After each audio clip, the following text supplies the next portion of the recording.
நமது நாட்டின் விடுதலைக்காகவும் நமது மக்களின் உரிமைகளுக்காகவும்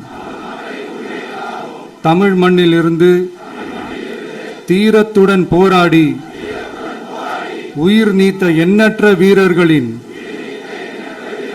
தியாகத்தை எப்போதும் போற்றுவேன். நமது அன்னை தமிழ் மொழியை காக்க உயிர் தியாகம் செய்த மொழிப்போர் தியாகிகளின் இலக்கை நிறைவேற்றும் வகையில் தொடர்ந்து பாடுபடுவேன். இந்திய அரசியலமைப்பு சட்டத்தின் மீதும் இறையாண்மை மீதும் நம்பிக்கை வைத்து அனைவருடன் ஒற்றுமை, சகோதரத்துவம், மத நல்லிணக்கம், சமத்துவம் ஆகியவற்றை பேணி காக்கின்ற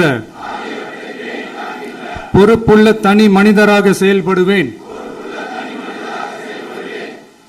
மக்களாட்சி, மதச்சார்பின்மை, சமூக நீதி பாதையில் பயணித்து என்றேன்.